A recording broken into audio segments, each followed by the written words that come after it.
예, 감사합니다. 그래도 꼭 보면 숨 넘어갈 것 같은데. 예, 지금도 어둠 가운데 좀 힘든 시간을 보내고 계시는 분들 계시죠. 오늘 중고등부 아이들 정말 오랜만에 이제 우리 중고등부 아이들만을 위한 수련회 방금 전 떠났습니다. 일부 예배 때는 아이들과 교사들 50명 넘게 함께 예배드렸고 아마 이번 수련회 60명 정도 아이들과 교사들이 함께 참여하는 수련회가 되어질 것 같아요. 생각해 보면 2024년에 아이들이 보내는 장소도 수련회 장소도 좀 열악하고 열심을 다하여 교사들이 땀 흘려 준비하지만 우리가 채우지 못하는 부분들도 분명 있을 것입니다. 그리고 또한 아이들이 수련회에 오랫동안 함께하지 못하다 보니까 마음들도 많이 닫혀 있을 것 같고요. 그러나 하나님께서 시작하신 아름다운 일들 그리고 우리에게 보이시는 작은 소망들이 모여서 하나님의 회복의 놀라운 일들이 반드시 우리 가운데 있을 줄 믿습니다. 오늘 특별히 좀 성가대 보면서도 수술 마치시고 회복하시는 우리 성도님 한 분 또 열심히 자리에서 찬양하고 계시는 모습 감사하고, 또 오늘 유초동부에는 또 다일이 수술 잘 마치고 휠체어 타고 너무 교회 가고 싶다고 재활 받아야 되는데 교회 오늘 나왔는데 그냥 막 뭉클해요. 그래서 멋지게 휠체어 움직이는 모습 제 옆에서 보여주고 또 어려운 수술 마치고 회복의 과정 가운데 있는 또 성도님들 계시고, 우리 인생에 참으로 많은 이야기들이 있지만 이 모든 이야기들이 하나님의 손길 안에 있음을 여러분 반드시 기억하셔야 합니다. 오늘은 회복 하나님의 손길 11번째 시간 기도원 부르심을 외면한 자리에서 라는 제목으로 특별히 하나님의 손길이 가다 회복되어진 기도원이라고 하는 한 사람 함께 살펴보도록 하겠습니다. 제주도에 보면 유명 화가인 이중섭의 미술관이 있습니다. 이중섭 화백의 미술관이 있는데 사실 서귀포 지역에 있어요. 이중섭 거리도 있고, 제가 좀 관심이 있었던 작가인지라 좀 시간을 오래 두고 제주도에 가서 그 미술관을 좀 찬찬히 둘러보고 그 거리도 걸어보고 그 생가도 가서 방문하여 살폈는데, 한국 미술계에 사실 대단한 거목이긴 하죠.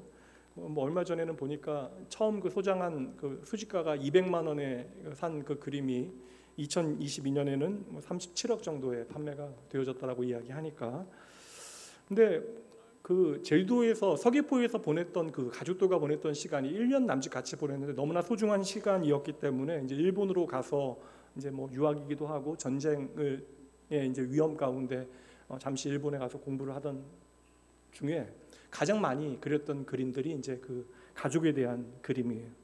제주도에서의 그 추억에 대한 그림이 많이 남아 있습니다. 그때 그린 그 일본에서 제주도를 이제 기억하면서 이제 그린 유명한 그림 중에 하나가 이 그림이 있습니다. 두 아이와 물고기와 개, 두 아들이 제주도에서 이제 개 잡고 물고기 잡고 함께 보냈던 행복한 추억을 이제 그린 그림인데, 이 그림이 채색화이긴 하지만 원래는 특별한 은지화라고 하는 그런 그림인데요. 쉽게 얘기하면 은박지의 못으로 이제 테두리를 그리고 그 안에 이제 먹으로 채워서 그리는 그림입니다. 근데 그 그림이 좀 희미해서 보이는 채색화를 여러분들에게 보여드린 거예요. 제주도에서 행복한 추억을 이제 그림으로 그렸습니다. 지금 워낙 유명한 작가이고 작품이다. 우리나라 가장 비싼 작품 1위부터 10위까지 이 작가의 작품들이 6개, 7개 들어가다 보니까요. 근간 이제 한 10년 사이에 이제 경매되어진 작품들 중에. 근데 당시에 이제 이중섭 화가는 경제적으로 너무나 어려운 현실이었습니다. 그러니까 가족 때문에 그림 그리는 것을 포기하지 않은 거예요. 그래서 재료를 이제 일본에서 살 수 있는 형편이 되어지지 않다 보니까 이제 길거리에서 이제 초콜릿 포장지나 혹은 이제 담배 이제 포장지 그 안에 이제 은지가 있었는데 그 은지를 붙여서 이제 그림을 그렸습니다. 그래서 돈이 없어서 그 은지에다 못으로 그림을 그린 것인데 이제 그 결핍이 은지화라고 하는 새로운 장르가 만들어지게 되어진 거예요. 쉽게 얘기하면 여러분, 길에 버려진 포장지, 담배 포장지에 그려진 그림이 사실 이게 결국 돈이라고 하는 것을 통하여 이 시대는 가치를 평가를 하니까 2022년 경매에서는 3억 5천만 원에 이제 판매가 되어진, 버려진 종이가 3억 5천만 원이 이제 판매가 되어진 거예요. 제가 갑자기 왜 이 그림 이야기를 하느냐, 오늘 성경에 등장하고 있는 메인 캐릭터인 기도원의 인생을 우리가 살피게 되어지면 저는 이 이중섭 화백의 버려진 포장지 이야기가 떠올라요. 무엇인가를 이제 감싸고 있다가 이제 그것이 목적이죠. 이제는 그 감싼 것이 사용되어질 때는 가차없이 이제 찢겨지고 구겨져서 버려지는 포장지 같은 인생이 바로 기도원의 인생입니다. 누가 이러한 인생을 여러분 원하겠어요? 근데 이게 중요한 건 무엇이에요? 그 찢겨져서 구겨진 그 포장지, 버려진 그 종이가 누구의 손에 들려 있는가, 그리고 그곳에 어떠한 그림이 그려지는가에 따라 그 가치와 모양이 완전히 달라진다라는 것입니다. 그러니까 누가 담배 피다가 다 핀 담배 종이를 구겨서 땅에 버렸는데 그곳에 그려진 그림 때문에 그 은박지가 수십 년의 세월이 지나서 대한민국 국립미술관에 고이고이 보관되어질 줄 그 누가 알았겠습니까? 오늘 사실 늘상 말씀드리지만 한 시간에 한 사람의 일생을 우리가 좀 되짚어 본다는 것은 쉬운 일이 아니지만 기도원의 인생을 살피면서 모든 변화의 시작이 되어졌던 그 시점이요, 그 구겨진 종이와 같이 땅에 버려졌던 그때에 대하여 우리가 한번 좀 조명을 비추고 좀 주목하여 살펴보기를 원합니다. 기도원 좀 모르는 분들도 계실 수 있어요. 교회 다니셔도 사실 구약 성경을 자세히 살피지 않은 분들은, 또 성경을 읽는 것이 습관이 되지 않은 분들은 기도원이 누군지 모르실 수 있습니다. 근데 기도원에 대하여 나오는 성경에 좀 설명이 있어요. 기도원 이야기하면 항상 붙어 나오는 설명이 있습니다. 주일학교 잘 다니신 분들은 알고 있는 것인데 한번 여러분들 아실지 모르겠어요. 기도원과 300용사. 사실 기도원에 대해 생각할 때 기도원을 가장 좀 화려하게 보여주는 장면은 미디안의 13만 5천 명을 이스라엘의 어떻게 보면 떨거지 같은 300명의 군사들을 이끌고 나가서 승리하게 되어진 전대미문의 전쟁사에 없는 승리의 이야기가 성경에 기도원에 연관되어져서 기록되어져 있습니다. 사실 이 전쟁은 다윗과 골리앗과의 전쟁과도 비교할 수 없는 엄청난 그런 사건이에요. 7년 동안 이스라엘 사람들이 미디안에 너무나 어려운 시간, 학대와 곤욕을 당했던 그때에 이 기드온이 일어나서 미디안과의 전쟁에서, 말도 안 되는 전쟁에서 승리하게 되어지고 그 땅에 40년 동안의 평화를 이루어낸 그런 엄청난 영웅, 그 민족사에, 그 전쟁사에 도드라지게 등장하는 인물이 바로 기드온입니다. 성경 스토리 잘 모르시는 분들은 기드온에 대해서 이렇게 생각하시면 돼요. 성경에 등장하는 여러분 아시는 모세나 다윗과 같은 인물, 그러니까 민족사에 엄청난 영향을 미친 사람, 그가 행한 일이 이렇게 대단한 일이었다라고 정도 생각하고 오늘 말씀 들으시면 될 것 같아요. 이스라엘에 이제 사울이라고 하는 왕이 세워지기 전에 이제 이스라엘 백성들이 출애굽하여 가나안 땅에 들어오게 되어져서 왕이 세워지기, 사울 왕이 세워지기 전까지 그 시간의 간극이 있습니다. 340년의 시간이 이제 흘러가게 되어지는데 그 시대는 흔히 성경이 말하기를 사사 시대라고 불리게 되어져요. 그리고 이 기드온은 5번째 사사인데 이 사사라고 하는 직제 자체가, 포지션 자체가 상당히 좀 독특한 포지션입니다. 일반 역사에서는 살펴볼 수 없는 그런 이상한 자리인데 민족을 구원하기 위하여 세움받은 사사라고 하는 사람들이 여러분 평범한 사람들이었다는 거예요. 준비된 사람들이 아닙니다. 그러니까 일반 백성들 가운데 사사가 세움받게 되어지는데 어느 날 이스라엘 가운데 전쟁이 벌어지거나 큰 일이 닥치게 되어지면, 위기가 닥치게 되어지면 하나님께서 한 사람, 한 리더를 세우셔서 그 문제를 해결하시는데 그 사람을 사용하시는 것이죠. 근데 여기서 더 특별한 것은 보통 그렇게 리더십을 얻게 되어지면 권력을 갖게 되어지고 나라를 다스려야 되는데 이 사사들은 이 전쟁이나 특별한 문제들을 해결하게 되어지면, 마무리하게 되어지면 다시 자신의 원래 삶으로, 일반적인 삶으로 돌아가게 되어집니다. 말씀드린 대로 여호수아 때에 가나안 땅에 들어오게 되어져요. 하나님의 약속의 땅으로 들어오게 되어져서 이제 사울이라고 하는 왕이 세워지기까지 340년이 지나가게 되어지고 민족의 위기 때마다 성경에 기록된 12명의 사사들을 하나님께서 등장시키셔서 이스라엘 민족을 이제 구원하시는 이야기가 사사기의 내용이에요. 여기에 보면 사실 그 먼 옛날, 여러분 수천 년 전의 역사에 여성 리더가 등장해요. 사사 중에는 드보라라고 하는 엄청난 걸출한 여성 사사도 등장하고요. 그리고 여러분 사사 중에 제일 잘하는 사사 한 명이 있습니다. 삼손. 삼손도 여러분 12번째 마지막 사사로 이제 등장하고 다음 주 우리가 이 삼손에 대해서 한번 생각해 보려고 하는데요. 근데 개인적으로 하나님께서 가장 좀 대단하게 큰일 하도록 좀 세우신 사람이 있다면 누가 뭐래도 기드온이 아닐까라는 생각을 하게 됩니다. 그렇게 생각하면 여러분 기드온 세우셔서 13만 5천 명의 그 미디안 대군을 이겨내시고 40년 동안 한 민족의 평화를 이루어내셨다라면 하나님께서 정말 사람 잘 뽑으신 거잖아요. 하나님께서 정말 역시 해안이 있으셔서 좋은 리더를 뽑아내셨다. 좋은 사람을 하나님께서 선택하셨다. 그렇게 생각할 것 같은데 우리가 하나님의 말씀을 읽다 보면 좀 재미난 구석이 있어요. 좀 이상한 부분이 있는데 하나님께서 어떠한 사람들을 사사로 부르시는가, 하나님께서 어떠한 사람들을 민족의 지도자로 부르시는가를 살피면 매일매일 하나님 앞에 신실하게 기도하고 예배하고 하나님 앞에서 내 삶을 온전히 잘 살아냈던 사람들뿐만 아니라 도리어 말씀을 잘 보다 보면 너무나 평범한 사람들, 너무나 일반적인 사람들, 때로는 모자란 사람들, 뭐 좀 편히 말씀드리면 이상한 놈들 하나님께서 많이 선택하시거든요. 여러분, 이게 모든 일에 가장 중요한 것은 사람을 선택하는 일인데 임사가 만사라고 이야기하는데 그렇게 생각하면 우리 하나님께서 고심하신 그 결과가 좀 어처구니 없죠. 모자란 사람들을 하나님께서 선택하셨다라는 거예요. 말씀드린 대로 한 민족을 이끄는 리더를 세우신다면 좀 잘난 사람, 뭐 솔직히 이런 말씀드리기 그래도 집안 좀 괜찮고 머리도 좋고 잘 준비되고 많이 배우고 요즘 뭐 이야기하는 대로 MBTI도 잘 따져봐서 뭐 이렇게 상처도 좀 적고 기질적인 한계가 없는 사람들 리더로 세우면 좋잖아요. 근데 하나님께서는 그냥 일반적인 사람, 평범한 사람만 세운 것이 아니라 도리어 많은 순간에, 결정적인 순간에 조금 모자란 사람, 그리고 우리 보기에 상당히 이상한 사람들을 하나님께서 세우셨다라는 것입니다. 제가 왜 이 이야기를 드리겠어요? 오늘 하나님께서 선택하신 그 엄청난 하나님의 구원의 일을 이루어내는 바로 기드온이 그 이상한 사람 중에 하나였다.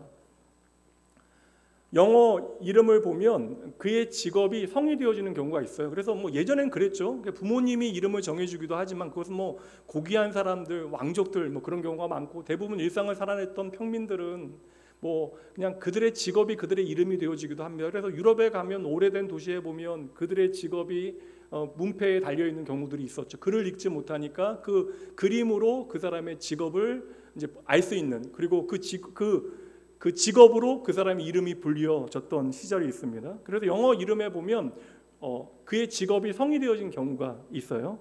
그 베이커라고 하는 단어 여러분 그래도 좀 아시겠죠? 그 영어 조금 안다고 잘난 척하는 게 아니고 베이커리 단어 아시죠? 빵, 예. 베이커는 빵 만드는 사람이거든요. 근데 이거 베이커라고 하는 이름이 성이 되어져요. 그래서 뭐 제가 좋아하는 재즈 뮤지션 중에 챗 베이커라고 하는 유명한 뭐 뮤지션이 있고요. 그 테일러라고 하는 단어는 재단사라고 하는 양복 만드는 사람, 옷 만드는 사람인데 그 뭐 유명한 가수, 미국에서 가장 유명한 가수 그 테일러 스위프트라고 하는 가수도 미국의 여자 가수도 있습니다. 여러분 우리 일부 예배 때 아이들은 잘 모르는데 찰리 채플린 아시죠? 그 채플린이라고 하는 단어는 목사라고 하는 단어로부터 나온 그러한 이름입니다. 이 이름을 제가 왜 직업이 이름이 되어진 경우를 말씀드린 이유는 바로 기드온이 그래서 그래요. 기드온의 이름의 뜻은 여러분 나무꾼이라고 하는 뜻이에요. 쉽게 얘기하면 나무를 벌목하는 사람. 그렇게 생각하면 부모가 어릴 때부터 그의 이름을 나무꾼으로 지어준 것은 아닌 것 같아요. 그냥 흔히 이야기하면 저 뒷마을에 가면 나무하는 그 사람이 있잖아. 그 사람이 나무를 하며 살아가는데 그 나무하는 사람으로 그 직업으로 기드온의 이름이 불리어졌던 것 같아요. 그러니까 별명이 그의 이름이 되어진 것이고 부모가 사실 그 나무꾼이 나쁜 직업이라는 게 아니라 그냥 당시에는 지금은 뭐 전문적인 기술이 되어질 수 있지만 당시에는 이것은 가장 어떻게 보면 접근이 용이한 직업이죠. 그냥 하루 벌어 먹고 살 수 있는 직업. 그러니까 부모가 너 나무꾼 해서 먹고 살아라, 나무꾼을 직업으로 가지라라고 하는 의미에서 이름을 지어준 것 같지는 않습니다. 그렇게 사람들에게 나무꾼이라고 불리어졌던 기드온이 여러분 민족을 구한 영웅, 엄청난 여러분 리더가 되어지는데 그의 원래 직업은 바로 나무꾼이었다. 기드온이 자기를 소개할 때 나는 작은 지파인 므낫세 지파이다. 많은 큰 지파들 중에 작은 지파이고 게다가 므낫세 지파에서도 나는 이름 없는 집안에 가장 막내로 태어난 아무것도 아닌 사람이다 라고 자기에 대해서 소개를 합니다. 그러니까 기드온은 사실 엄청난 일을 만들어내지만 원래는 이름 없는 무명의 평범한 사람, 어찌 보면 좀 모자란 사람일 수 있다. 근데 그렇게 기드온이 나무하면서 어려운 시기를 근근히 살아가고 있던 그때는 이스라엘이 말씀드린 대로 미디안에게 7년 동안 엄청난 학대를 받던 때입니다. 근데 그때 그 민족 이스라엘을 구원하시기 위해 하나님께서 사사를 세우시는데 그 사람이 누구요? 바로 기드온을 부르신 거예요. 그렇다면 여러분 우리가 보통 이 기드온에 대해서는 넘어가고 300명으로 13만 5천 명을 이긴 그 무용담에 대해서 집중하고 그리고 군대 모집 과정에서도 사람 좀 모이게 되어지니까 어렵게 모인 지원자들 가운데 냇가로 가서 물 마시는 모습을 통하여 300명의 사람들만 추리게 되어지잖아요. 게다가 기도원에 대해서 우리가 하나 더 믿음으로 기억하는 한 가지 사건을 이야기하면, 전쟁하러 갈 때 칼과 창과 방패 들지 않고 뭐 들고 가요? 횃불과 항아리 들고 전쟁에 나아가게 되어집니다. 그런 에피소드만을 기도원의 이야기로 우리는 생각하게 되어지는 것이죠. 근데 저는 기도원의 이야기를 우리가 읽게 되어질 때 기도원 스토리에서 가장 중요한 것은 전쟁에서의 승리나 그가 펼치고 있는 그런 대단한 무용담이 아니라 하나님께서 바로 기도원을 부르시는 그 장면, 이 모든 이야기가 어디서 출발하고 있는가에 대해서 우리가 주목할 수 있는 그 자리로 가야 한다는 것이죠. 그래서 오늘 기도원과 하나님과의 만남의 자리를 살펴볼 터인데, 항상 제가 말씀드리죠. 세상의 모든 종교는 우리가 신을 찾아가는 구도자의 과정이라면 기독교는 그렇지 않아요. 하나님께서 우리를 찾아와 주시지 아니하시면 우리는 결코 하나님 만날 수 없습니다. 그렇게 참으로 어려운 시간을 간신히 근근히 버티고 있는 기도원에게 어느 날 하나님께서 찾아오셔서 기도원을 만나시는 그 장면, 여기서부터 모든 이야기는 출발합니다. 우리가 여기서 기도원의 마음을 엿볼 수 있는데 그 마음에 좀 집중을 해보려 해요. 하나님께서 기도원을 부르실 때 그의 마음 안에는 세 가지 마음이 있었던 것 같아요. 첫 번째는 두려움입니다. 근데 이것은 나에게 찾아오신 하나님에 대한 두려움, 하나님을 경외하는 마음이 아니라 자기 인생에 대한 걱정이 많은 거예요. 내 인생 내가 어떻게 살아가야 할까? 내 앞날이 어떠할까? 염려가 많았던 것입니다. 그리고 세상에 힘 있는 사람들, 미디안과 같은 대단한 사람들, 오늘 나를 압박할 수 있고 나를 짓누를 수 있는 사람들에 대한 두려움이 기도원에게 있었다라는 거예요. 이제 오늘 본문의 말씀 시작 보도록 할게요. 11절 말씀입니다. 여호와의 사자가 아비에스의 사람 요아스에게 속한 오브라에 이르러 상수리나무 아래에 앉으니라. 마침 요아스의 아들 기드온, 이제 기드온이 등장하는 겁니다. 기드온이 미디안 사람에게 알리지 아니하려 하여 밀을 포도주 틀에서 타작하더니, 사실 이 시작이 되어지는 말씀은 하나님과 기드온이 만나는 이 장면은 어찌 보면 배경 설명 같이 보여지잖아요. 근데 여기에 관심을 가져야 되는 중요한 정보들이, 표현들이 많이 나옵니다. 여러분 말씀 다시 한번 보여주세요. 보면 여러분 보세요. 기드온이 지금 뭐 하고 있어요, 여러분? 마지막에 보면 여러분 기드온이 마지막에 뭐 하고 있어요? 타작하고 있잖아요. 타작이란 게 뭐예요? 우리 중고등부 아이들은 모르던데 타작이라고 하는 거 여러분 잘 아시잖아요. 여러분 어릴 때 하셨던 거. 타작이 뭐예요, 여러분? 그냥 추수한 곡식에서 알곡을 거두는 과정이잖아요. 요즘은 뭐 기계가 다 해주긴 하지만 예전에 그 알곡을 모으는 일들을 순수 사람들이 했습니다. 사실 이게 추수를 하고 타작을 하는 과정은 너무나 즐거운 거예요. 왜냐하면 내가 수고한 곡식을 거두는 것, 그리고 내가 먹고 살 수 있는 가장 중요한 기초를 내가 마련하는 일이기 때문에 이 타작을 하는 자리는 너무나 기쁜 자리예요. 그래서 동서고금을 막론하고 이 타작 마당은 언제나 온 마을에 축제가 되어지는 것입니다. 근데 지금 기드온이 타작을 하고 있대요. 그러니까 밀을 타작하는 것입니다. 주식이니까 밀을 타작하고 있는데 중요한 것은 밀을 어디서 타작을 해요? 포도주 틀에서 타작을 하고 있다. 기드온 시대가 사실 지금으로부터 한 3,300년 전이니까 아주 뭐 고대 시대이죠. 우리가 좀 그것을 가깝게 받아들이고 있는 것뿐인데, 우리나라에도 타작 마당을 그린 이제 풍속화가 있어요. 김홍도 화가의 타작이라고 하는 그림이 있습니다. 많이 보신 그림이죠. 이 타작이라고 하는 것은 여러분 마을 잔치예요. 그러니까 이게 이 넓은 장소에서 마을 사람들이 함께 모여 타작하고 그것을 우리의 기쁨과 즐거움으로 나누게 되어집니다. 이게 타작마당은 공동체가 함께하는 일이 되어지는 일. 그래서 말씀드린 대로 타작은 넓은 마당이나 공터에서 하는 것이 이게 당연한 일이에요. 이건 그냥 기초입니다. 이제 기드온이 타작을 어디서 해요? 포도주 틀에서 하는데, 그런 포도주 틀, 제가 3,000년 전에 있었던, 그러니까 이게 3,000년 전부터 한 1,000년 때까지 다양한 포도주 틀이 있었는데, 기본적인 3,000년 전의 포도주 틀을 복원한 그런 사진 하나 보여드립니다. 이게 앞에 조그만 이게 목욕탕 같이 생긴 게, 욕조 같이 생긴 게 바로 포도주 틀입니다. 이 좁은 곳에 한두 사람이 들어가서 포도를 붓고 그냥 밟는 거예요. 밟으면 그 안에 이제 통로가 있는데 그 안에 으깨진 포도즙이 쌓이게 되어지고 그것을 이제 즙으로 마시거나 숙성했다가 술로 마시거나 그랬던 것이죠. 쉽게 얘기하면 이 포도주 틀은 여러분 아주 이제 작은 공간이에요. 두세 사람이 들어가게 되어지면 꽉 차는, 그리고 높이도 여러분 잘해야 이건 1m도 안 되는데 잘해야 1m 남짓한 그런 공간입니다. 근데 지금 또 비가 올 수 있으니까 이게 이렇게 지붕이 있어요. 그러니까 좁은 공간에 허리를 숙이고 들어가서 밟아야 되는 공간. 근데 이건 밟는 게 아니라 거기서 타작을 해야 된다는 거예요. 그러니까 지금 밀을 타작하는데 일부러 기드온은 포도주 틀 안에 들어가서 타작을 하고 있다. 말씀드린 대로 이 밀 타작은 넓은 타작마당에서 사람들과 함께 기쁨으로 해야 하는 일인데, 지금 이 기드온은 좁디 좁은 포도주 틀에 들어가서 타작을 하고 있다. 그럼 이거 분명 이상하잖아요. 왜 그럴까? 뭐 양이 아주 작을 수도 있죠. 흩어지지 않게 하기 위하여 이 목욕탕 같은 데 들어가서 하는 것일 수도 있습니다. 그래도 여러분, 아무리 양이 적어도 넓은 곳에서 하는 것이 훨씬 더 편한 일이에요. 근데 이미 말씀에 기록되어져 있지만 11절 말씀에 보면 더 중요한 이유는 미디안 사람들을 피하여 숨어서 지금 타작을 하고 있는 거예요. 이거 여러분 사서 고생하는 일입니다. 근데 기드온이 왜 이렇게 고생을 해요?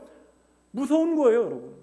내가 타작하는 이것을 미디안 사람들에게 뺏기게 되어질까 봐. 당시에 미디안 사람들은 자기 마음대로 이스라엘 사람들을 약탈합니다. 그래서 추수할 때가 되어지면 나타나서 이스라엘 백성들이 추수한 모든 것들, 타작한 모든 것들을 다 빼앗아가요. 그러니까 이스라엘 안에 먹을 것이 없는 것입니다. 이런 일이 여러분 7년 동안 계속되어지는 거예요. 그러니까 성경이 지금 기드온이 타작하는데 이게 밤인지 낮인지 그 때를 말해주지 않지만 아마 여러분 언제 했겠어요? 미디안 사람들에게 걸리지 않아야 되니까 언제 했겠어요? 밤에 몰래 지금 포도주 틀에 들어가서 타작을 했을 것이 분명합니다. 그리고 여러분, 지금 이거 내가 수고해서 얻은 곡식인데 이거 내가 내 손으로 타작하면서도 이거 언제든지 빼앗길 수 있다라고 생각하면서 몰래 타작하는 기드온의 마음이 얼마나 쫄았겠어요. 타작은 힘있게 내리쳐서 곡식이 떨어져야 되고 그것을 모으는 즐거움을 누려야 되는 그런 자리인데, 그런 기쁨의 자리에서도 지금 두려워하면 이거 뺏기게 되어질까 봐, 이 기쁨은 내가 누리지 못할까 하면 몰래 지금 그것을 포도주 틀에서 지금 거두고 있는 것이죠.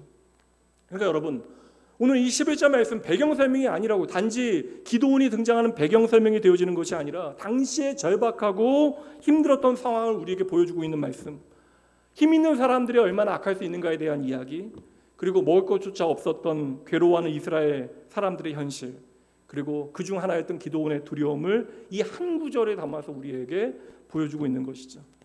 여러분 생각해 보세요. 우리가 힘들다 한들 사실 오늘 당장 먹어야 되는 음식 때문에 우리가 고달프고 힘들어하는 사람 그리 많지 않습니다. 근데 당장 오늘 하루 먹고 사는 것이 나에게 절박한 문제가 되어지는 사람, 그리고 이것을 염려하는 상황이 되어지니까 우리가 하나님의 백성이라고 하는 이야기는 내가 조상들로부터 할머니 할아버지로부터 계속 들어왔는데 그렇게 인생이 힘들어지다 보니까 얼마나 원망이 깊어졌겠어요. 하나님께서 우리를 하나님의 백성으로 불러주셨다고 이야기하시는데 왜 우리를 이렇게 힘들게 하나님께서는 내버려 두시는 거죠. 대부분의 이스라엘 사람들은 그렇게 하루하루 힘들게 버티며 살아갔을 것이고 기드온도 그러한 사람들 가운데 하나였을 것이다. 다시 말하면 기드온은 타고난 영웅이 아닙니다. 이미 그 마음이 쪼그라들어 있는, 어찌 보면 겁장이에요.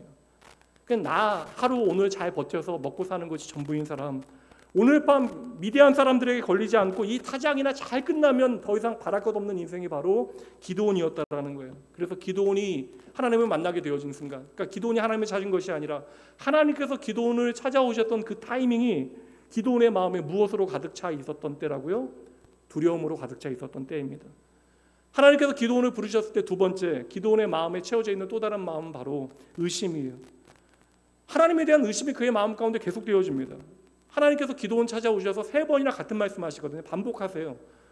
한 번 기드온아 하고 찾아오셔서 말씀하시면 예 아멘 주님 내가 주님 따르겠습니다 해야 되는데 왜 3번이나 반복하시겠어요? 기드온이 안 들으니까, 하나님의 말씀 귀뚱으로도 듣지 아니하니까. 하나님께서 기드온에게 찾아오셔서 하시는 말씀은 지금 여기에서 here and now 내가 너와 함께하겠다, 나는 너와 함께하는 임마누엘의 하나님이다, 이 이야기 해주세요. 지금으로부터 내가 너와 함께하겠다. 하나님께서 이렇게 말씀하시는데 엉터리 같은 기드온 보세요. 하나님의 말씀을 여러분 믿지 아니합니다. 12절과 13절 말씀이요. 하나님의 사자가 기드온에게 나타나 이르되 큰 용사여 여호와께서 너와 함께 계시다. 초라하지만 기드온을 향하여 너는 큰 용사이다. 그 이유가 바로 하나님이 너와 함께 하시기 때문이다라고 선언했는데 그 다음에 기드온의 반응 보세요. 기드온이 그에게 대답하되 오 나의 주여 여호와께서 우리와 함께 계시면 어찌하여 이 모든 일이 우리에게 일어났나이까. 궁금해서 하는 얘기가 아니에요. 그 다음 말씀 또 우리 조상들이 일찍이 우리에게 이르기를 여호와께서 우리를 애굽에서 올라오게 하신 것이 아니냐 한 그 모든 이적은 어디에 있나이까. 이제 여호와께서 우리를 버리사 미디안 손에 우리를 넘겨 주셨나이다 이야기하는 거예요. 여러분 기가 막히잖아요.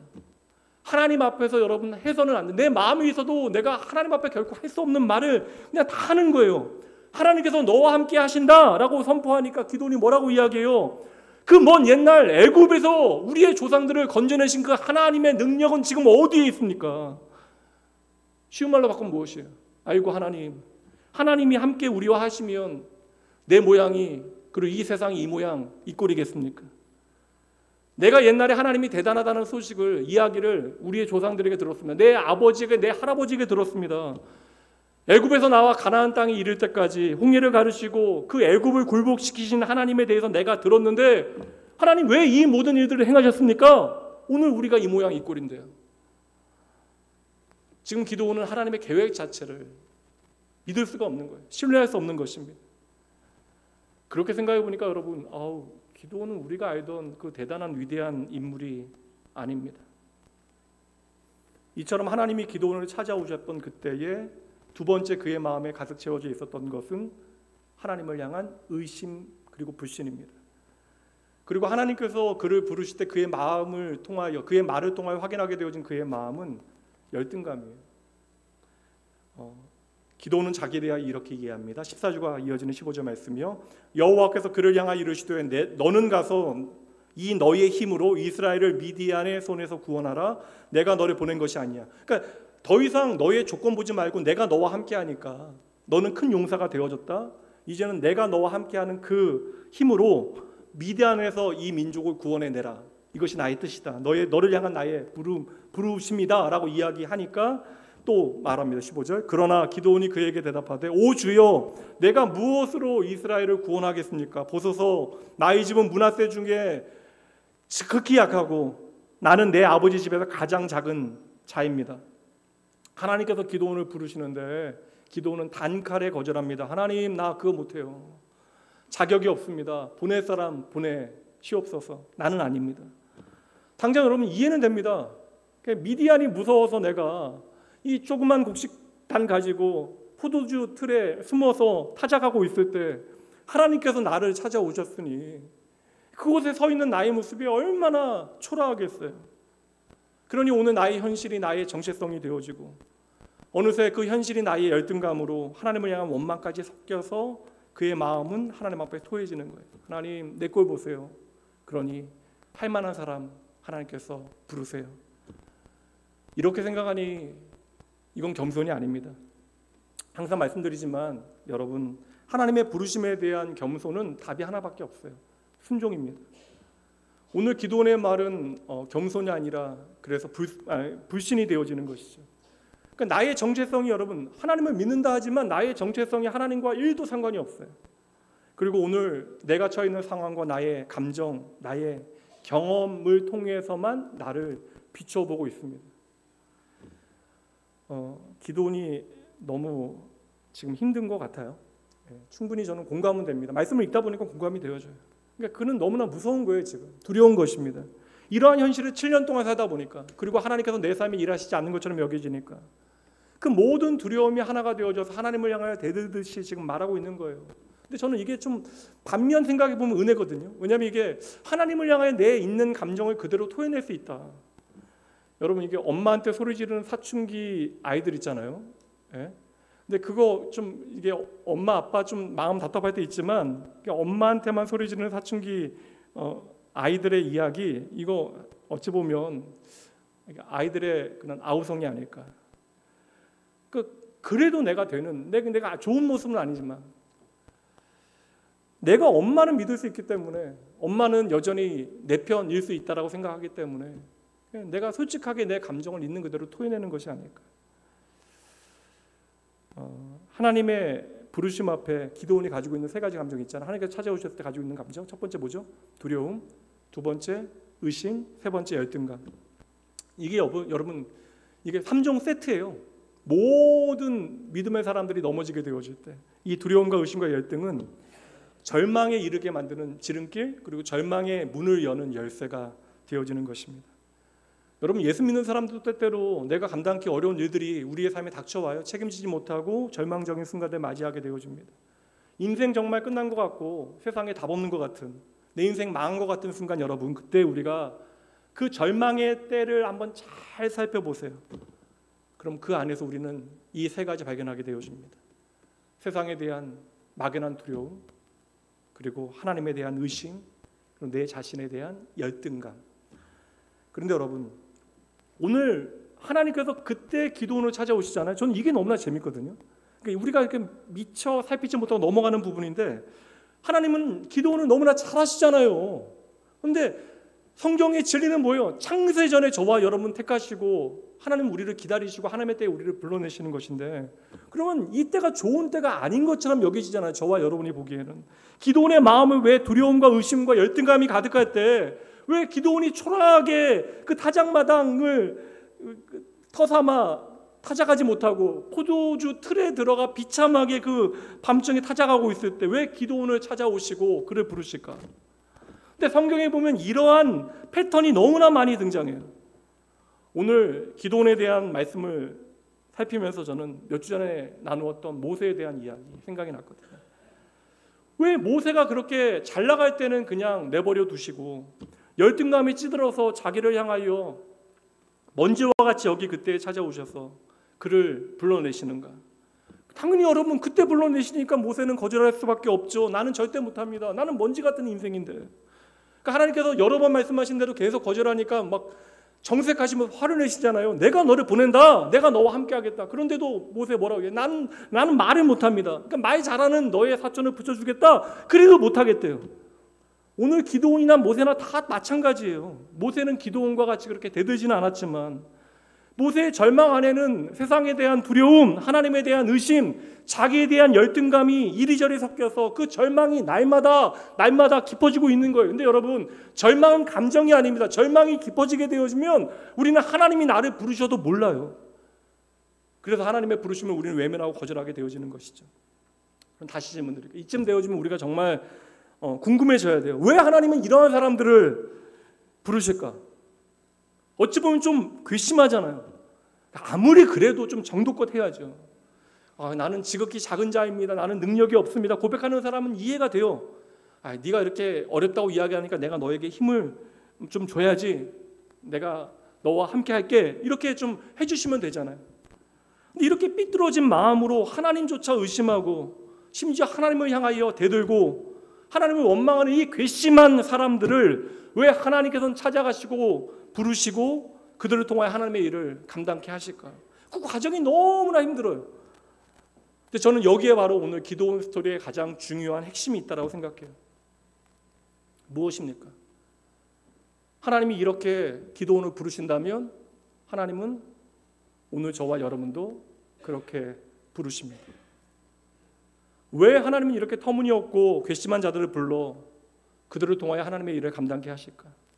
그래서 오늘 말씀의 가장 중요한 핵심은 왜 하나님은 기도원과 같은 사람을 부르실까? 그리고 왜 기도원의 인생에 가장 말이 안 되는 버거운 순간에, 초라한 순간에 하나님께서는 그를 찾아가셨을까? 여러분, 인류 역사가 그러합니다. 이미 하나님을 배신하고 도망간 인간은 하나님으로부터 도망갈 수 없다라는 사실을 깨닫기 때문에 빛이 어둠 가운데 비칠 때 그 빛을 미워하는 거예요. 그래서 인간은 하나님을 본능적으로 미워하는 것입니다. 이게 철없는 아이들이 집 나가는 이유와 조금 비슷해요. 여러분, 내가 부모로부터 좀 벗어나서 내가 스스로 나를 세우겠다는 마음으로 집을 나가는 것은 가출이 아닙니다. 그건 출가예요, 출가. 여러분, 아이들의 가출은 뭐가 전제예요?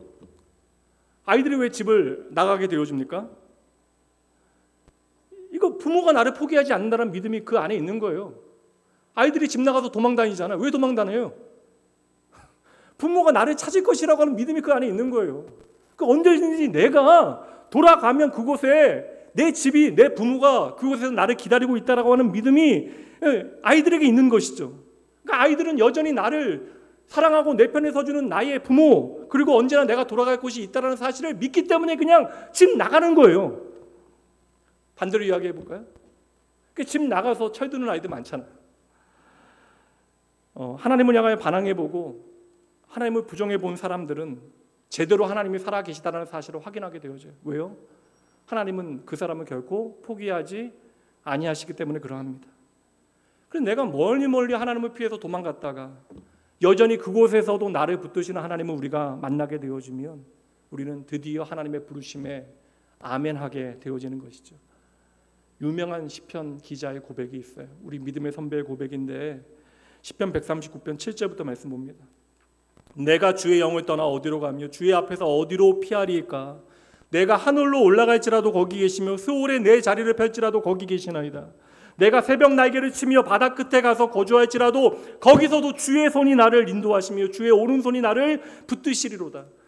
전 군대 가서 이렇게 이제 신학 안 하겠다라고 목사 안 되겠다라고 마음 먹었을 때 제가 군대에서 금식하면 군대에서 밥 굶는 거 되게 어려운데 금식하면서 이렇게 기도할 때 하나님께 주신 말씀 중에 하나가 이 말씀하고 고린도전서 13장 말씀과 로마서 말씀 통해서 하나님께서 제 마음 만지셨는데, 우리가 하나님을 향하여 원망하고 내가 할 수 있는 오늘의 선택이라는 것이 하나님 피하여 도망가는 것이 전부일 때에도 하나님 여전히 나를 기억하시고 나를 살펴보시고 나와 함께 하시고, 더 중요한 것, 그 모든 순간 시간 하나님께서 넉넉함으로 저와 여러분을 기다려주시는 나의 아버지 하나님이심을 여러분 기억하셔야 돼요.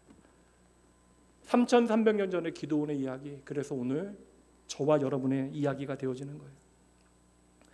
여러분, 우리가 믿음 가지고 하나님 선택할 수 있는 사람들이 이 세상에 어디 있겠어요? 여러분, 오늘 우리가 하나님의 말씀에 순종하고 믿음의 공동체 안에 아름다운 헌신의 열매들을 맺어내고 있는 것처럼 보여지지만, 궁금해서 여쭤보는 거예요. 여러분, 나는 예전에 그랬다라고 하시는 분들, 나 태어날 때, 여러분 태어나는 그 순간 사람들에게 들었을 거 아니에요. 이제 훗날 여러분 태어나시는 그 순간 응애 하는 대신 아멘 아멘 하면서 태어나신 분 계세요? 나는 태어날 때부터 남다랐다고 하는 분들, 하나님께서 나를 찾기 전에 내가 하나님 먼저 찾았다 하시는 분들 계세요? 우리는 다 나름 다양한 모양으로 하나님 부르시네. 사실 이게 우리가 이렇게 좀 불성실하게 하나님 앞에 살아가는 것도 말도 안 돼요. 우리가 예수를 나의 구주로 믿는다 이야기하면서 내 뜻대로 내 마음대로, 그러니까 사실 말도 안 되는 일도 많고 제 삶에도 많고 여러분의 삶에도 많을 겁니다. 우리는 그렇게 우리 인생 가운데 하나님을 나의 생명으로 만나고도 하나님 거부하고 의심하고 불신하며 살아가는데, 내 뜻대로 움직이지 않는 하나님에 대해 원망하게 되어지는데, 그렇게 내가 만든 모든 절망 가운데 하나님은 언제나 넉넉하게 저와 여러분을 기다려주신 거예요. 부모는 잔소리합니다. 자녀를 염려하기 때문에, 내가 다 책임져 주지 못하기 때문에 때로는 자녀에게 들리지 않는 잔소리를 염려하며 해야 되지만, 하나님은 저와 여러분의 인생을 온전히 책임질 수 있기 때문에 언제나 오래 참으시고 넉넉함으로 우리를 기다려주시는 분, 그 하나님의 변함없는 책임감 있는 기다림이 오늘 저와 여러분을 이 자리에 있게 한 줄 믿으시기 바랍니다. 시편에 보면 좋은 믿음의 사람들 많이 등장해요. 여러분, 우리가 우리의 삶을 비춰볼 때 우리를 부끄럽게 만드는 좋은 믿음의 사람들이 등장하는데, 그들의 솔직한 고백 보세요. 마음을 토하는 고백, 하나님 앞에 내 삶을 탄식하고 원망하고 이리저리 흔들리고 때로는 넘어지고, 그 시편의 믿음의 사람들의 탄식은 오늘 우리에게도 계속되어집니다. 왜 하나님, 나는 이렇게 고달픈 인생을 살아가야 하나요? 하나님, 나는 이렇게 힘든데 왜 하나님 없는 악인들은 세상 가운데 이렇게 잘 되어지는 것일까요? 근데 여러분, 여기 중요한 포인트가 하나 있어요. 여러분, 이 부분 잘 들으셔야 합니다. 우리가 때로는 하나님을 향하여 의심하고 괴로워하고 힘겨워할 때, 우리 마음에 있는 그 두려움, 의심, 그 걱정조차도 왜 소중하냐면, 하나님께서 저와 여러분을 결코 포기하지 아니하시기 때문에, 그래서 우리의 마음에 하나님께서 찾아오시는 것을 우리가 경험하기만 하면, 이것을 성경에서는 하나님의 임재로 설명하는데, 우리가 하나님의 임재를 경험하기만 하면 비로소 우리는 살아계신 하나님, 나를 향한 하나님의 마음이 무엇인지를 선명하게 보게 되기 때문에 그러한 것이죠. 여러분, 하나님께서 우리의 삶에 은혜를 주셔도, 사실 저는요, 우리가 예수를 믿어도 하나님께서 우리의 삶에 허락하시는 은혜의 한 조각도 제대로 보지 못한다라고 생각을 합니다. 그나마 우리가 우리 인생에 예수 믿고 중생한 이성과 우리의 감성과 삶의 경험을 통하여 하나님의 은혜를 조금 확인하게 되어지지만, 하나님께서 우리의 삶에 은혜를 주셔도 우리는 수많은 그런 은혜의 이야기들을 그냥 아무렇지도 않게 흘려보내게 되어질 것이에요. 그런데 여러분 보세요. 하나님께서 저와 여러분의 삶에 은혜를 베푸셔도 우리가 그것을 은혜로 보지 못하면 우리의 인생에 벌어지는 모든 이야기들은 하나님과 전혀 상관없는 이야기가 되어지는 것이에요. 그래서 때로는 우리의 마음 안에 두려움과 의심과 그러한 불신 가운데 하나님을 향하여 내 마음을 있는 그대로 토해내게 되어질 때, 우리는 비로소 우리를 향한 하나님의 마음이 무엇인지를 제대로 확인하게 되어지는 거예요. 그래서 하나님은 오늘도 저와 여러분을 찾아오시고 말씀하시고, 그 말씀을 통해서 내가 결코 너를 포기하지 않는다라고 확인해 주시는 것입니다. 저는 이런 경험이 있었기 때문에 기도원과 같이 숨어서 타작하는 것 말고는 내가 할 수 있는 것이 아무것도 없다라고 여겨졌던 그 순간들이 있었기 때문에, 내 인생이 꼭 구겨져서 버려진 껌종이와 같다라고 여겨졌던 순간들이 있었기 때문에. 근데 여러분, 모든 사람이 그래요. 이건 기도원의 이야기가 아닙니다. 하나님을 떠난 모든 인류, 그리고 나의 이야기가 되는 것이죠. 오늘도 감당 못할 인생의 많은 일들 때문에 우리가 두려워하게 되어지고, 또한 때로는 하나님을 의심하게 되어지고, 감당 못할 또한 열등감에 내 자신조차도 거부하게 되어지지만, 그러나 여러분, 그래도 하나님은 오늘 나를 찾아오십니다. 그 은혜가 저와 여러분을 살게 하는 거예요. 제가 다시 말씀드릴게요. 초라하게 숨어서 타작하는 기도원에게 왜 하나님께서는 하필 그때 나타나셨을까?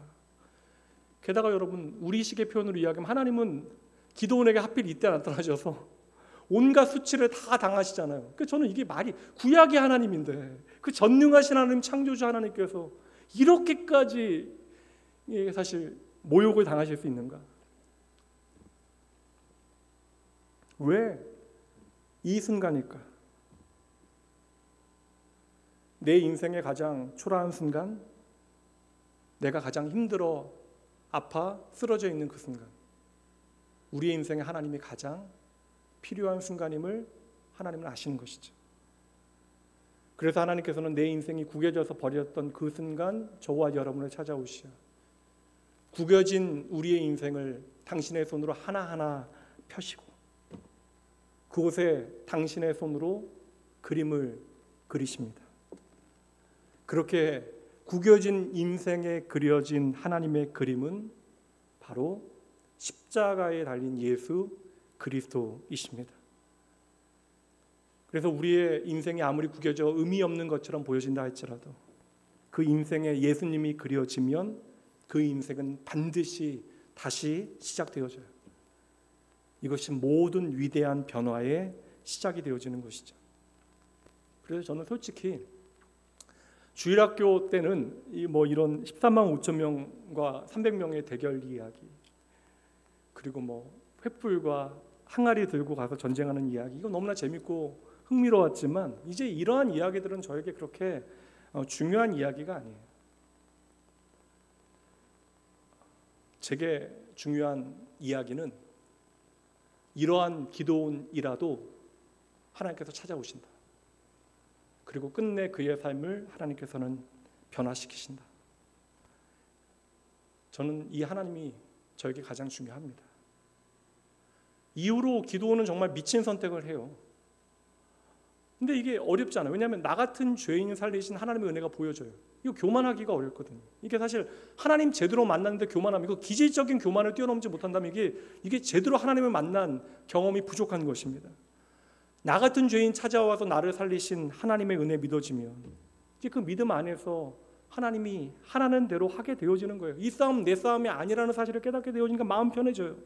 그러니까 창과 칼을 내려놓고 하나님의 말씀대로 횃불과 항아리 들고 이해되지 않아도 가는 겁니다. 나를 포기하지 아니하고 내 모습 그대로 받아주신 하나님 내가 만나게 되어지니까 내게 주신 그 말씀이 나에게 생명의 길이 되어지는 것이죠. 이게 여러분 하나님의 부르심입니다. 부르심은 우리 일 시키겠다라고 하는 것이 아니라 하나님의 영광에 참여하며 나를 향한 하나님의 마음을 확인하게 하는 은혜로운 하나님의 기회가 되어지는 것이죠. 우리는 다 어찌 보면 포도주 틀에 숨어서 타작하는 기도원이에요. 우리가 정말 세상을 변화시키는 그리스도인답게 우리의 삶을 살아내지 못하는 순간들이 너무나 많아요. 여전히 세상에 대한 두려움이 있어요. 내일에 대한 염려 있습니다. 때로는 하나님에 대한 말 못한 의심이 우리 안에 생겨날 때 있어요. 그리고 다른 사람들과 끊임없이 비교하며 열등감 쩌는 인생을 우리는 살아가는 순간들이 너무나 많아요. 그냥 되는 대로 내가 내 인생 살겠다, 그냥 하나님 날아가면 되지, 근근히 하루하루를 버티며 살아가는 것이 우리의 인생 이야기일 수 있습니다. 그러나 여러분 믿으세요. 우리 안에 있는 모든 절망의 재료들, 그것이 두려움이건 의심이건 열등감이건, 이것은 우리 안에 새해를 시작하시는 믿음을 시작하는 하나님의 좋은 재료가 되어질 수 있음을 여러분 믿으셔야 돼요. 이게 오늘 설교 전부입니다. 여러분 기억해 주세요. 우리의 두려움과 의심과 열등감보다 하나님의 사랑이 훨씬 더 크십니다. 우리의 그 어떤 부정적인 생각과 경험보다 하나님의 은혜가 훨씬 더 크십니다. 오늘 내가 극복하지 못하는 과거의 모든 상처보다 여러분 하나님의 은혜가 훨씬 더 커요. 그 증거가 바로 예수님의 십자가입니다. 오늘도 어찌 보면 숨어있는 나를 찾아오시어 큰 용사여, 말도 안 되지만 내가 너와 함께한다. 하나님께서 오늘 나와 함께 하시기에 이미 우리는 우리의 삶에 큰 일을 이루신 하나님의 큰 용사임을 믿으셔야 돼요. 오늘 저와 여러분의 삶의 모든 부정적인 재료들이 크신 하나님의 손에 들리기만 하면 이 모든 것을 통하여 하나님은 우리의 인생을 아름답게 빚어 가실 것입니다.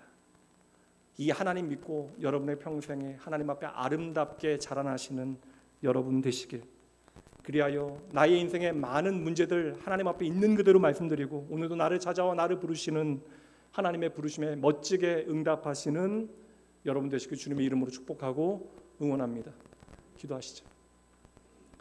하나님, 우리의 삶의 모든 것이 하나님의 은혜입니다. 하나님, 이 세상 살아가다 보면 저희의 삶에 이런 일 저런 일, 실패와 아픔과 상처와 이러한 인생의 많은 문제들 가운데 때로는 하나님께서 나를 버리신 것 같고 성경의 말씀이 나와는 전혀 상관없이 멀리만 느껴지는 순간이 있는데, 그래서 오늘 말씀의 기도원과 같이 포도주 틀에 숨어서 타작을 하며 하루하루 근근히 버티며 내가 꼭 쓸모없이 버려진 포장지 같을 때가 있는데,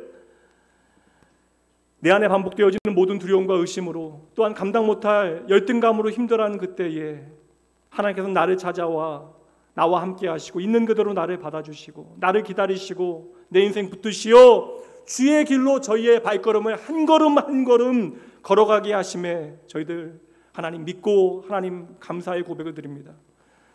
초라한 기도원이 깊은 아버지의 두려움과 공포 가운데 내몰리게 되어질 때 하나님께서 친히 찾아와 그를 지극히 큰 용사로 부르시고 하나님께서 반드시 그와 함께 하시겠다 약속하셨습니다. 모든 믿음의 이야기는 바로 이곳에서 시작되어지는 것을 믿사오니 하나님, 내가 자격이 되기에 큰 용사가 되어지는 것이 아니라 내가 돈이 많고 여건이 되어지고 내 삶의 특별한 이야기들 때문에 우리가 하나님 앞에 바로 서게 되어지는 것이 아니라 하나님께서 나를 택하시고 나를 사랑하시고 오늘 나와 함께 하시기에 내가 이미 큰 용사임을 기억하고 당장 오늘 내 삶이 그리 변화되지 않는다 할지라도 크신 하나님에 대한 우리의 믿음의 눈이 날마다 밝아져서 더 이상 내가 바라는 문제가 하나님 안에 문제가 되어지지 아니하도록 주여 친히 우리 가운데 일하여 주시옵소서. 나는 부족하고 연약하지만 하나님께서 함께 하심으로 전혀 다른 삶을 살게 하실 것을 믿고 감사드리며 오늘도 나를 불러주시는 예수 그리스도 그 이름으로 축복하며 간절히 기도합니다. 아멘. 이 시간 헌금 봉헌하는 시간입니다. 오늘도 나를 불러주신 하나님의 은혜 여러분 기억해내셔야 돼요. 때때로 내가 하나님 앞에 무엇인가 드릴 것 있다라고 생각하게 되어지는데 이게 내가 드릴 수 있는 것을 허락하신 것조차 하나님의 은혜임을 기억하고 내가 오직 은혜로만 살아가는 삶을 하나님 앞에 고백할 수 있다면 그보다 더 복된 인생 없는 것이죠. 오늘도 나의 삶의 모든 문제 가운데 나를 찾아오신 하나님 기억하시고 이 시간 여러분의 삶을 온전히 하나님의 손에 맡겨드리는 믿음의 고백을 작지만 여러분의 분명한 음성을 통하여 하나님 앞에 드리시기 바랍니다. 잠시 기도합니다. 너를 가장 깊이 이해하신단다. 하나님은 너를 지키시는 분, 너를 절대 포기하지 않으며 반복되어진 두려움과 의심으로 아버지 내 삶에 함께 하시고 나를 부르시고 아버지 분명히 하나님 바라보시고 아버지 주님께서 보이시는 믿음의 길을 저희들 너를 쉬지 않고 내 마음 빼앗기지 않는 아버지 감당히 아버지 어둠 가운데 아버지 주님 아버지 그곳에 나와 함께 하시는 빛 대신 주님 저희들 바라볼 수 있도록 주여 인도하여 주셔서 하나님께서 내 삶에 우리 안에 믿음이 하나님 아버지여 장차 아버지께서 일하시 여호와 하나님과 한 걸음 한 걸음 저희의 믿음을 걸음 내길 수 있도록 주님 함께 하시옵소서. 하나님 친히 역사하시기 원하는 바랍니다. 오늘도 변함없이 우리의 삶을 아버지 신뢰하며 하나님 친히 일하시고 함께하여 주시옵소서. 주여 인도하여 주시옵소서. 주님 함께하여 주시옵소서. 하나님 아버지, 이 세상 살아가다 저희들 하나님 사랑한다 이야기하지만 하나님의 말씀조차 저희의 삶에 희미해지는 순간들이 있습니다. 그럼에도 변함없이 내 삶에 찾아와 나와 함께 하시어 말씀으로 내 삶을 붙들어 주시니 하나님 너무 감사합니다. 이 시간 하나님만이 나의 유일한 소망임을 기억하고 주님 앞에 믿음의 고백을 아버지여 저희의 삶을 담아 드리오니 하나님 진정 내 삶에 내가 의지하고 싶은 분, 내가 바라보는 분, 내가 따라가는 분이 주님이심을 고백하는 주의 자녀들의 그 정직한 고백 받으시고 이들의 삶을 친히 인도하여 주시옵소서. 하나님 이들의 삶의 진정한 승리의 비결이 세상의 다른 것이 아니라 예수 그리스도의 복음에 있음을 잊지 아니하게 하시고 그 복음을 기뻐하며 삶의 능력으로 살아낼 수 있도록 주여 함께하여 주시옵소서. 저희도 또다시 예배의 자리를 떠나 저희들의 삶의 자리 아버지 살아가게 되어질 터인데 새로운 한 주 저희들의 삶의 자리 나와 함께 하신 하나님 앞에 아버지 삶의 예배자 되어질 수 있도록 믿음으로 소망으로 사랑으로 구원의 증거를 아버지와 증명해낼 수 있는 귀한 주의 자녀들 되어질 수 있도록 아버지와 주의 약속의 말씀에 살아가는 주의 자녀들을 단단히 아버지와 메어 주시옵소서. 오직 감사와 찬양 주님께 올려드리며 오늘도 친히 우리의 삶 가운데 동행하여 주시는 우리의 생명 되신 예수님 이름으로 축복하며 간절히 기도합니다. 이제는 우리 주 예수 그리스도의 은혜와 하나님의 사랑하심 성령 하나님의 함께하심이 여전히 하나님의 부르심 앞에 많은 핑계 변명 가득한 저희이지만 저희의 연약함까지도 부족함까지도 하나님의 도구로 사용하실 수 있음을 믿고 오늘 나를 향하신 하나님의 부르심에 믿음으로 응답하기로 다짐하는 모든 주의 사랑하는 자녀들 그들의 삶의 모든 자리 그들의 일터 위에 더불어 이 나라의 내일 위에 또한 이 나라의 내일이 되어지는 우리 젊음들 특별히 낙원교회 중고등부 여름 수련회 위에 금요일부터 진행되어질 유초등부 성경학교 위에 지금으로부터 영원까지 함께 있을지어다. 아멘.